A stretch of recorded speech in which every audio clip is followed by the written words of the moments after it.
the closing statement, so we will allow that for the District 5 candidates as well as the mayoral candidates. Please forgive me, charge to my head. I will allow 2 minutes for each of the District 5 candidates to introduce themselves, and then we will begin with the questions. Starting with Mr. Guy. Good evening. My name is Bruce Geitz, and let me first apologize. I had dental work done, so if I don't speak as clearly as I normally do, that's the problem. But I'm a lifelong resident of Riviera Beach. I'm running for the City Council seat, District 5. I bring to this seat a lot of experience, and I'm hopeful that I can use that to move our city forward. I have close to 20 years of public sector work experience. I also have elected experience. I served 2 terms on the Riviera Beach City Council. I was also elected in 2008 as a pledged delegate in the National Democratic Party caucuses. I also went to the National Democratic Convention as part of the official Florida delegation. I served on the Planning and Zoning Board. I currently serve on the Police Pension Board. I have a bachelor's degree in business administration with a minor in accounting. I also have a master's degree in urban and regional planning, which is planning communities, and I am also certified as a public pension trustee. My top 3 priorities, should I be elected, would be creating jobs, reducing the city deficit, and continuing to reduce the level of crime. Thank you. Thank you, Mr. Guy. Ms. Cunningham? Good evening.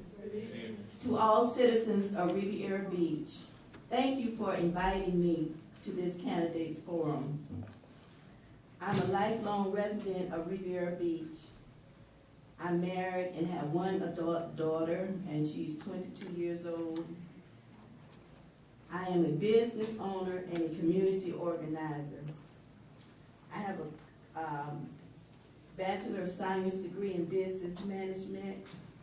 And I would like to say to you tonight that you cannot open the doors of freedom and shut them closed after you are elected.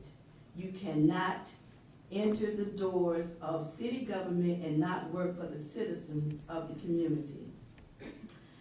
I am a candidate for District 5 in Riviera Beach.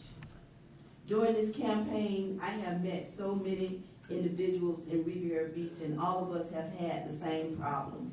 The high water bills. So we need to push to have our water bills lowered.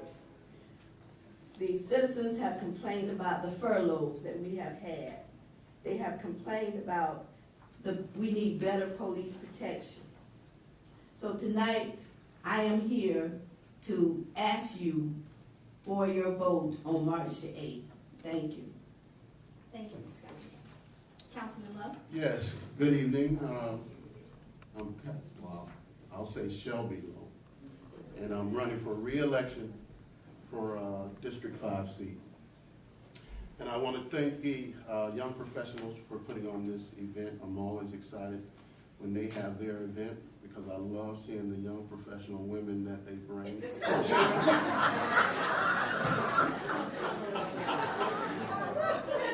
And they're all looking nice tonight, even the moderator. But like I said, this is my second. I know you're getting that. But this is my second term, and I've enjoyed serving on the board. I've had my ups and downs. It's been frustrating, some highs and lows and things like that. And I still have the ambition that I had when I started 4 years ago in terms of the things that I want to do. Now, the things that I can do, I've had a dose of reality over the 4 years because, you can want to do a lot of things, but if doing them just has so many variables when you're sitting up here. It takes cooperation from your colleagues sitting on the board. It takes cooperation from the community, and it takes cooperation from businesses. So, like I said, it's been a learning experience. But I'm happy to be in the race again, and I just want the residents to know that the work is not done, and, you know, I want to stick around and make sure that the work is completed. I have a master's degree in public education, in public administration. I've served on several national boards with the National League of Cities, Treasure Coast Regional Planning Council, Metropolitan Planning Organization, you name it. So I've been involved. So I just want to let you know that I'm here and I'm here to stay. Thank you, Councilman Lowe. We'll start with Ms. Cunningham. The issue of high water bills has been mentioned, particularly on several occasions this evening. What's your plan to address the water bills in the city, and is there any way to address it? Well, from what I understand, there was not correct information given to the council that voted for these high water bills. So what we need to go back and do is to rescind that information, review the information, and make the citizens account, and the citizens will be able to feel comfortable and understand why their water bills are at this particular cost. If all you hear is the water bills will increase for the next 10 years, then we need to know why the water bills will increase for the next 10 years and find a solution to stop the increase of the water bills. Thank you. Thank you, Ms. Cunningham. Councilman Lowe? Yes, thank you. The water bill issue, we raised the rates because the rates hadn't been raised in 7 years. And each year, your expenses go up. You have fuel costs, you have labor costs, you have to buy chemicals, you know, all of those things that are associated with running a water plant.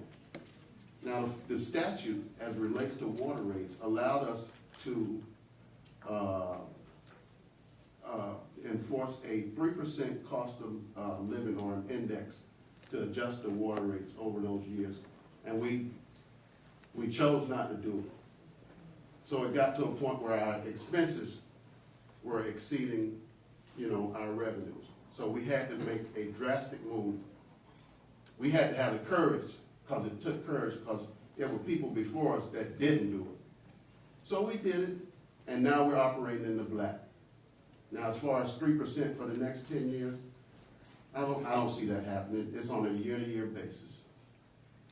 Thank you, Council. Mr. Guyton? Thank you. This issue underscores my position on having to generate new revenue.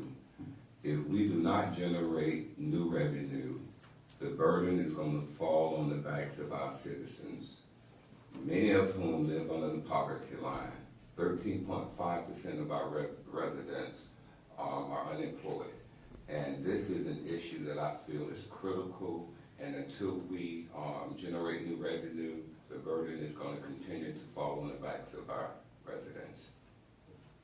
Thank you, Mr. Guyton. In line with your response, given the current budget constraints, how do you plan to address potential layoffs within the city? We'll start with you, Mr. Guyton. Thank you. All of our problems are centered around revenue.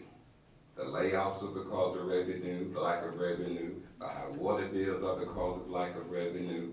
The high taxes are because of lack of revenue. Until we generate new revenue, we're going to see the reoccurring problems.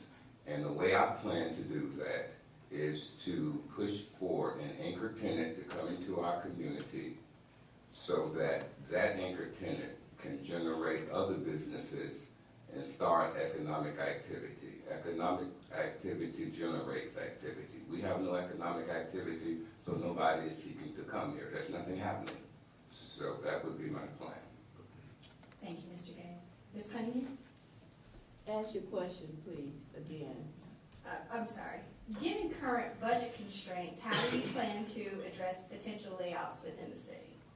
Well, I'm not sure if there are going to be layoffs, but the first thing that you must do is to reduce the city's spending. You just can't go looking for revenue.